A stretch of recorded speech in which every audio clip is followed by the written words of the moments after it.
You probably have not thought about that dented steel tray in 50 years. But smell it just once more. The coffee strong enough to strip paint, the creamed beef over toast before dawn, and you are 19 again, scared, 1,000 miles from home, sitting shoulder to shoulder with men who became your brothers. Number 15 was hated so badly that soldiers gave it a name we cannot say out loud. Number 3 got men through their darkest nights. Hit subscribe and let us count down. Number 25, bug juice. Before energy drinks, before flavored water, there was bug juice, the sweet, artificially colored punch that sat in a stainless steel dispenser at the end of every chow line from World War II through Vietnam.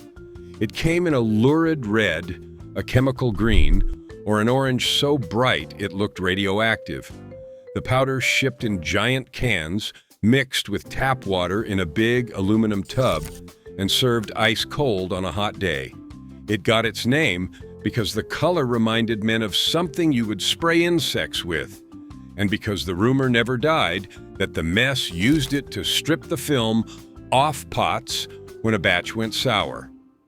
Whether that was true or not, no cook ever denied it. A single scoop of powder flavored 5 gallons for pennies. To a young soldier 1,000 miles from home, that sugary red cup was the closest thing to a soda he was going to get. Men who have not tasted it in 50 years still remember the exact shade of the red. Number 24, Chow Hall Cornbread. Every army kitchen baked cornbread by the sheet pan, cut into thick yellow squares and stacked in bins by the hundreds. It was denser than your grandmother's, sweeter than the southern kind, and it held together well enough to survive a tray sliding down a serving line. The cooks made it from a base mix issued by the quartermaster, stretched with powdered milk and dried eggs, and baked in cast iron or steel until the edges went crisp and golden. Men crumbled it into their beans, their stew, their greens, and their soup. They pocketed extra squares to eat on guard duty at 2 in the morning. It cost the army almost nothing per serving, a few cents of cornmeal and shortening, but it anchored 1,000 meals that would have felt incomplete without it. Cornbread was the quiet backbone of the mess hall, always there, never celebrated, and never once left on the tray. Number 23, grilled cheese and tomato soup. On a cold, wet day at a base in Germany or a training post in the States, nothing landed like grilled cheese and tomato soup coming down the line together. The cheese was government American, that pale orange block that melted into a perfect gluey stretch, laid between 2 slices of white bread and pressed on a flat-top griddle until both sides went brown and shining with margarine. The soup came from a huge kettle, condensed tomato thinned with water, and a splash of powdered milk to soften the acid. You dunked the corner of the sandwich straight into the bowl and ate fast before the tray line pushed you along. It was the meal that tasted most like being a kid again, like a mother's kitchen on a sick day, and for a homesick 18-year-old, that mattered more than any nutrition chart. Cheap, hot, and familiar, it was comfort issued in a serving of 2. Number 22, chili mac. Ground beef, elbow macaroni, canned tomatoes, chili powder, and a can of beans, all cooked down together in a kettle the size of a bathtub. Chili mac was the meal that stretched a little meat across a lot of men, and it did the job better than almost anything on the menu. The cooks browned the beef by the case, drained the grease into a can for later, and stirred in the pasta and sauce until the whole thing thickened into a heavy, spiced, orange stew. It stuck to your ribs on a training day when you had run 10 miles before lunch. Some cooks made it fiery, some made it bland as paste, and which base you were at determined how you remembered it forever. It reheated on the steam table without turning to mush, fed a company for the cost of a few cans, and gave a hungry soldier the one thing he wanted most at noon, which was to feel full. Number 21. Creamed peas on toast. Frozen or canned peas, folded into a thick white sauce made from margarine, flour, and reconstituted milk, then ladled over 2 slices of toast. It sounds humble because it was, but on a Tuesday morning it turned up on trays across the entire army, and it fed men well for almost nothing. The sauce was seasoned with salt, pepper, and not much else, and the peas gave it little bursts of sweetness against the toast underneath, which soaked up the cream and went soft at the bottom of the tray. Older soldiers called it a cousin of the more famous creamed chipped beef, made the same way, but with vegetables when the meat ration was short. It was the kind of meal nobody bragged about and nobody quite forgot. Simple flour and milk turned a can of peas into a hot breakfast that got thousands of men out the door and on to the parade ground. Number 20. Powdered scrambled eggs. Real eggs were fragile, heavy, and hard to ship, so for years the Army ran on powdered eggs, and every veteran of that era has an opinion about them. Dehydrated egg came in cans, was mixed with water into a pale yellow slurry, and scrambled on a griddle in enormous batches. Done wrong, they turned rubbery and green at the edges and smelled faintly of sulfur, and men swore they could bounce a portion off the wall. Done right, with enough margarine and a fast hand, they were passable, even good, especially with a little hot sauce or a slice of that grilled Spam. The powder let the Army feed scrambled eggs to a whole division from a few cases of cans. No refrigeration, no breakage, no spoilage.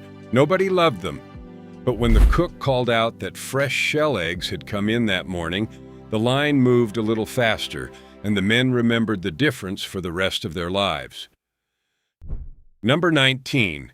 Franks and beans.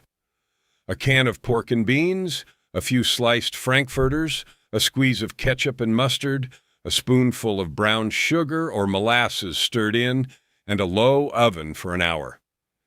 Franks and beans was Saturday somewhere on every post in America. The beans went sweet and sticky, the franks plumped and split, and the whole pan filled the mess with a smell that pulled men in from the barracks. It cost almost nothing per plate, held on the steam table for hours without suffering, and gave a young soldier protein, calories, and something that tasted like a backyard cookout back home. Served with a square of that cornbread and a scoop of coleslaw, it felt like a small holiday in the middle of a hard week. Men who ate it as teenagers in uniform still make it in their own kitchens, and they will tell you it never tastes quite the same as it did on a tray at 18.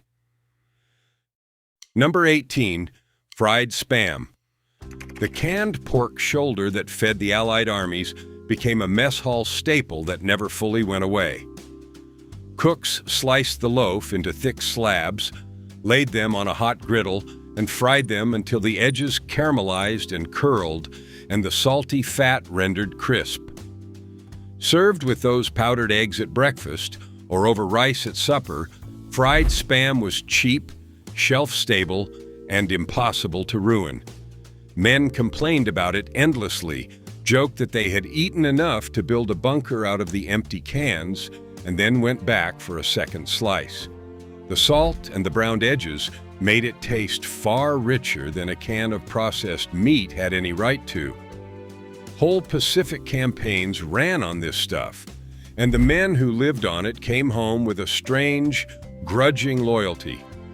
To this day, a slice of Spam frying in a pan will stop an old soldier in his tracks and send him somewhere he has not been in decades. Number 17. Chicken a la king. When the mess wanted to serve something that felt a little fancy, out came chicken a la kiang, diced chicken and vegetables in a creamy sauce, ladled over toast, biscuits, or rice. The sauce was the same base as everything else, margarine and flour and reconstituted milk, but with pimentos and peas and mushrooms folded in it, looked almost elegant on the tray. It was the Army's way of turning a small amount of chicken into a full, rich meal for an entire company, the meat stretched by the sauce and the starch underneath. Men remember it as one of the good days on the menu rotation, a step up from the everyday grind of beans and mystery meat. It was the taste of the mess sergeant trying, of somebody in that hot kitchen deciding the men deserved something that felt like a real dinner. Cheap ingredients, careful hands, and a plate that felt like more than it cost. Number 16, beef and noodles. Chunks of beef simmered slow with onions until tender, thickened into a brown gravy, and poured over a mound of egg noodles. Beef and noodles was pure cold weather fuel, the meal that showed up when the temperature dropped and the training got hard. The cheaper cuts, the ones that would have been tough as a boot if you just fried them, went soft and rich after hours in the kettle, and the gravy soaked down into the noodles until every forkful carried both. It cost the Army little because it used the parts of the animal nobody wanted, transformed by nothing but time and a low flame. Men ate it in field mess tents with their canteen cups steaming beside them, and they remember the way it sat warm in the stomach through a freezing afternoon. It was not fancy. It was not photographed. It was exactly what a tired, cold, hungry soldier needed, and it never once let him down. First pattern break. Here is what the movies never show about mess hall food. The meal was only half of it. The other half was the line, the tray, the ritual that every veteran carries for the rest of his life. You filed in, grabbed a divided steel tray still warm from the wash, and moved down the serving line while men in white aprons slapped a scoop into each compartment whether you wanted it there or not. You did not choose. You took what the Army gave you, you ate it fast because the man behind you was already pushing, and you bust your own tray at the end. And behind that line was KP, Kitchen Police, the dreaded detail that had you up at 4 in the morning peeling a mountain of potatoes, scrubbing kettles the size of oil drums, and mopping a floor that would be filthy again by noon. Every soldier pulled KP. Every soldier hated it. And every soldier learned, standing over that sink at dawn, exactly how much work went into the food he had been complaining about the day before. Number 15, ham and lima beans. Here is the one soldiers gave a name we cannot say on camera. Officially, it was ham and lima beans, chunks of ham and pale limas cooked together in a thick, salty sauce. Unofficially, in every barracks from the 1940s onward, it earned a nickname so profane, it became a legend of its own, a two-word phrase built around ham and mothers that men still laugh about at reunions 70 years later. The complaint was real. Done poorly, the limas turned to grainy paste, the ham was more gristle than meat, and the whole thing sat in the stomach like wet cement. Men traded, bartered, and outright begged their way out of it. And yet it kept a generation of soldiers fed and moving, because whatever you thought of the taste, it delivered protein and calories a working body needed. It became the punchline of the entire mess hall experience, the meal every veteran loves to hate, remembered with more affection now than it ever got on the tray. Number 14, sloppy joes. Ground beef simmered in a sweet, tangy tomato sauce, piled onto a soft bun, and served with a stack of napkins because there was no eating it clean. The Army loved sloppy joes for the same reason school cafeterias did, because a little beef and a lot of sauce fed an enormous number of mouths for very little money. The cooks browned the meat by the case, drowned it in canned tomato, ketchup, mustard, and brown sugar, and let it cook down until it was thick enough to hold on a bun without soaking straight through. It was messy, it was cheap, and it was one of the meals young soldiers actually looked forward to because it tasted like being a kid at a birthday party. Men remember the sauce running down their wrists and the second bun they always went back for. It was proof that even in a mess hall feeding thousands, somebody could still put a smile on a tired face with a sloppy handful of beef. Number 13, Salisbury steak with brown gravy. A patty of seasoned ground beef, shaped, baked in huge sheet pans, and drowned in a brown onion gravy that covered a multitude of sins. Salisbury steak was the mess hall's answer to steak for men who would not see a real cut of beef for months. The gravy was the whole trick, made from beef base, flour, and the drippings from the pans, poured thick over the patty and the mashed potatoes beside it. Done well, it was genuinely satisfying, savory, and rich, the kind of plate that made a barracks feel almost civilized. Done poorly, the patty was dry, and the gravy was wallpaper paste, and men grumbled and ate it anyway. It stretched cheap ground beef into something that looked like a proper dinner, gravy doing the work that a good cut of meat would have done at 10 times the price. Every veteran of a certain age knows exactly what it looked like, floating in brown next to a scoop of potatoes. Number 12, Swiss steak. Not Swiss anything, really, just a tough cut of beef, pounded thin, dredged in flour, browned, and then braised for hours in a tomato and onion gravy until it surrendered and went fork tender. Swiss steak was how the Army made the cheapest, chewiest beef on the supply list taste like something worth sitting down for. The long, slow cooking broke down the connective tissue that would have made the meat inedible if you just grilled it, and the acidic tomato gravy did double duty, softening the beef and giving the whole plate a bright, savory depth. Served over rice or beside mashed potatoes, it was a mess hall dinner that men remember fondly, one of the meals where you could tell the cooks knew what they were doing. It cost little and delivered a lot, the kind of resourceful cooking that turned a hard, cheap piece of meat into a comfort. Old soldiers still order it in diners just to see if it measures up. It rarely does. Number 11, liver and onions. This is the one that clears the room in memory. Beef liver, sliced thin, dredged in flour, and fried fast in a hot pan, while sliced onions went soft and sweet alongside. The Army served it because liver was dirt cheap, wildly nutritious, and available in quantity when better cuts were not, packed with iron and B vitamins that kept hard-working men on their feet. The problem was the cooking. Held on a steam table for an hour, liver turns tough, bitter, and gray, and that is how most soldiers met it, which is why a whole generation grew up hating the sight of it.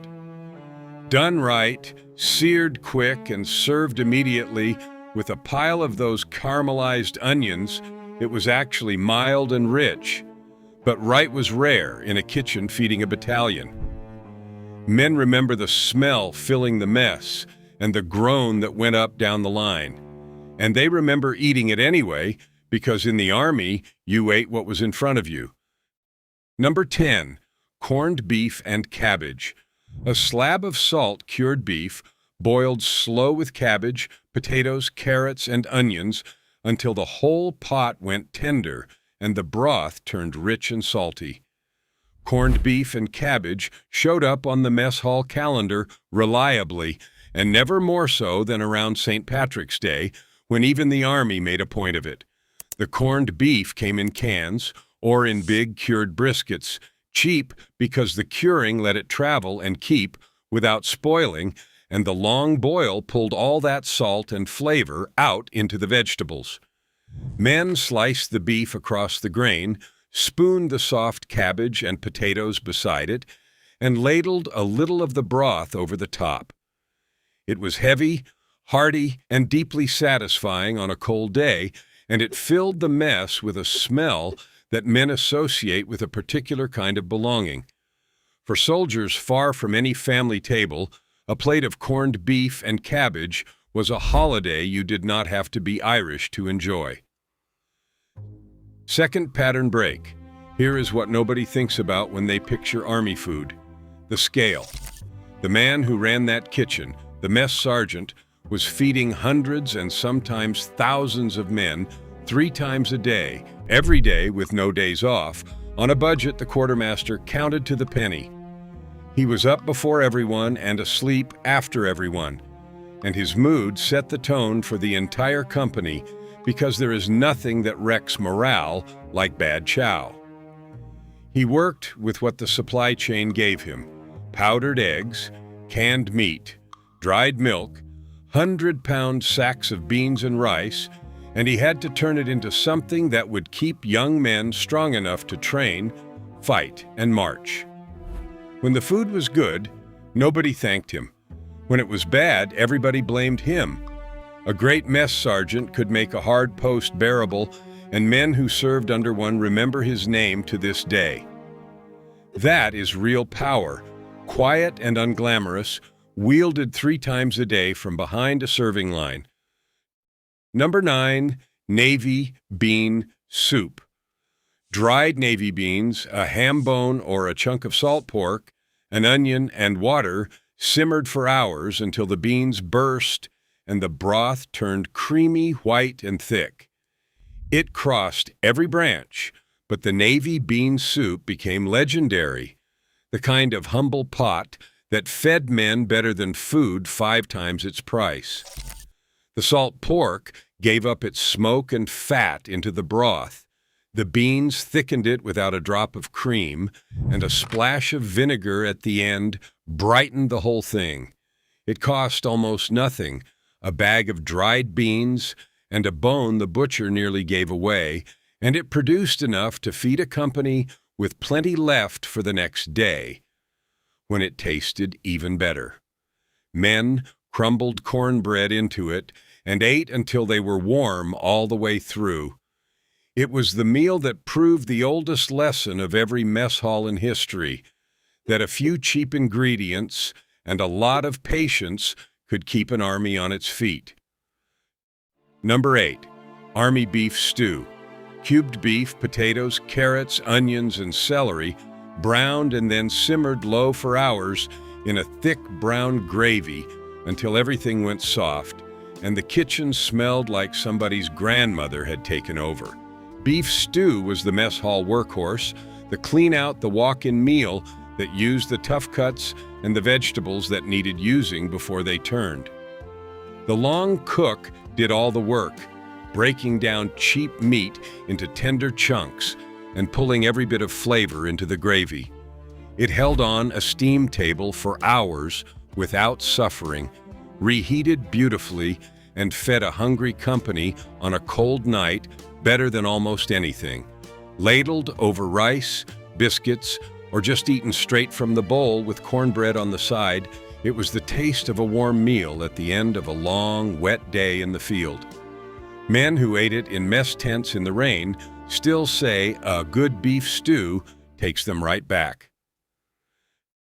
Number 7, meatloaf. A mountain of ground beef, breadcrumbs, onion, egg, and seasoning mixed by hand in a tub, packed into loaf pans, and baked by the dozen until brown on top and glazed with a little ketchup. Army meatloaf was the definition of stretching a dollar. The breadcrumbs and onion bulking out the meat so a small amount of beef could feed a whole line. Sliced thick and served with mashed potatoes and a ladle of brown gravy, it was one of the most reliable comfort meals in the entire rotation, the kind of plate that made the mess hall feel a little like home. The bread soaked in milk kept it moist all the way through, a trick every good cook knew by heart. It was cheap, It was filling and it was familiar, which in the Army counted for more than almost anything.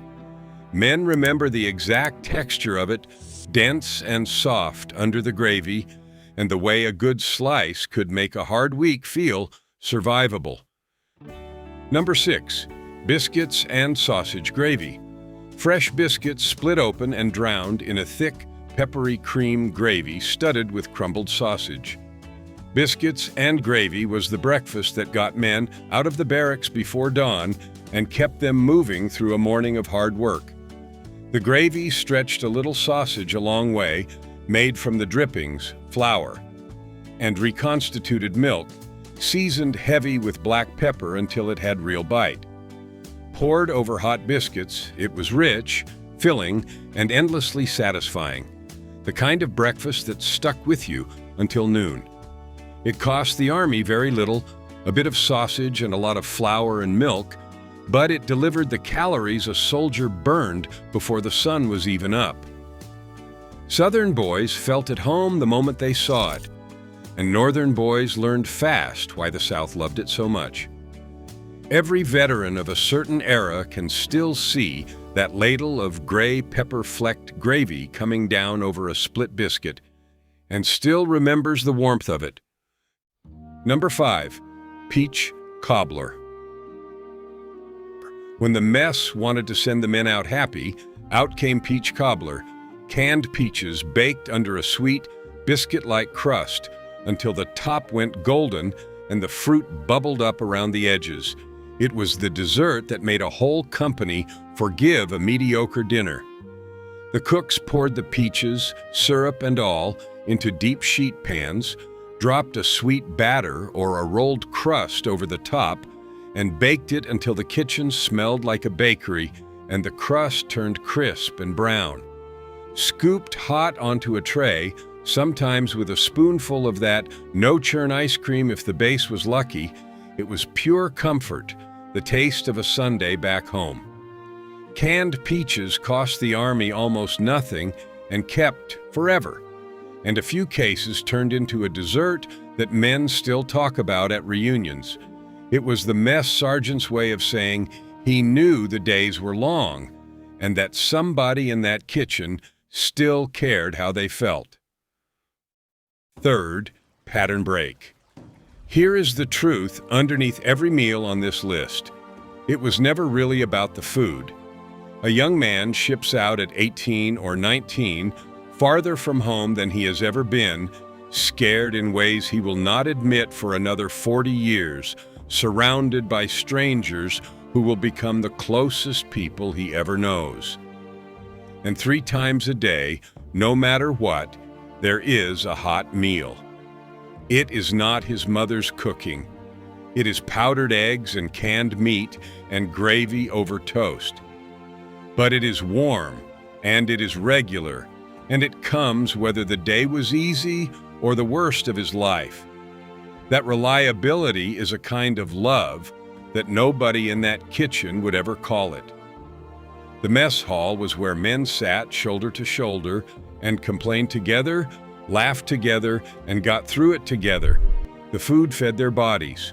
The routine fed something deeper. That is why a 90-year-old veteran can still taste it, because it was never just a meal. It was proof that he made it to the next one. Number 4, Sunday fried chicken. 6 days a week, the mess hall ground on with beans and gravy and mystery meat. But Sunday was different, and Sunday meant fried chicken. The cooks dredged the pieces in seasoned flour and fried them in big kettles of oil until the skin went deep golden and crackling, and the whole mess filled with a smell that pulled men out of their bunks with something close to joy. Served with mashed potatoes, gravy, greens, and a square of cornbread, it was the closest the Army came to a real family Sunday dinner, and it was designed that way on purpose, a weekly morale boost the brass understood was worth every cent. Men lined up early, men went back for seconds and thirds when the cook allowed it. For one meal a week, the mess hall stopped feeling like an institution and started feeling like a table you were glad to sit at. Every veteran remembers Sunday chicken, and every one of them will tell you it tasted like a promise that some things back home were still waiting. Number 3, Army coffee. This is the one that kept men awake through the worst nights of their lives. Army coffee was strong enough to strip paint, brewed by the gallon in giant urns, and kept hot from before dawn until the last man came off guard duty. It was bitter, scalding, and relentless, and men drank it by the canteen cup, sometimes a gallon a day, because it was fuel as much as drink. On a freezing night watch, on a long convoy, in the gray hour before an operation, that cup of coffee was medicine and ritual and comfort all at once. The cooks made it thick and never apologized for it, and men learned to love the very harshness they complained about. It cost the Army almost nothing per cup, but it was worth more than anything else on the menu when a soldier needed to stay sharp and stay warm. Ask any veteran about mess hall coffee and watch him wince and smile at the same time. He hated it. He would give anything for one more cup of it now. Number 2, mystery meat.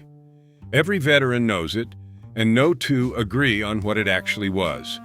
Mystery meat was the catch-all name for the unidentifiable protein that turned up on the tray under a blanket of gravy. Sometimes pork, sometimes beef, sometimes something the cooks themselves could not swear to. It might have been a leftover reworked into a new dish, a tough cut braised past recognition, or a canned ration stretched with sauce.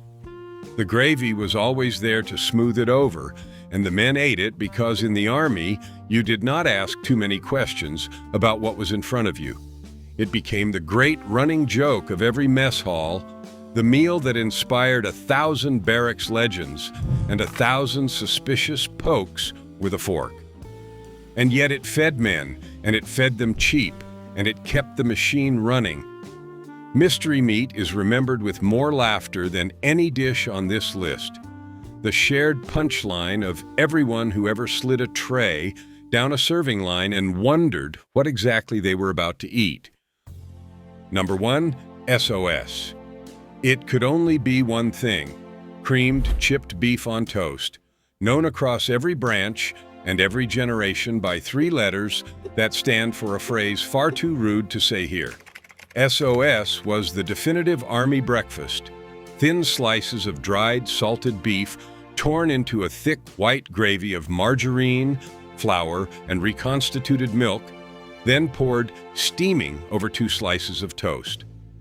The saltiness of the beef seasoned the whole sauce, and the toast went soft under the weight of it, and a hungry soldier could get his whole morning's fuel from a single plate for almost nothing. Men complained about it endlessly, gave it that unprintable name, and then cleaned the tray every single time. It was fast, it was filling, and it was so universal that it became the very symbol of military cooking, the one meal that every veteran, from the beaches of Normandy to the jungles of Vietnam, ate and remembers.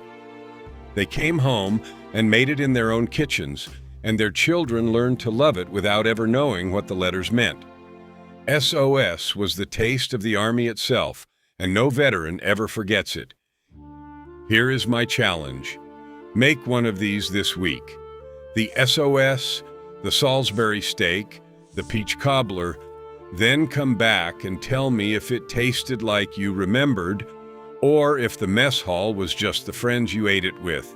Drop the one you are going to make in the comments, and if you served, tell us the name your barracks gave number 15, because these were not just meals. They were how a generation of soldiers got through.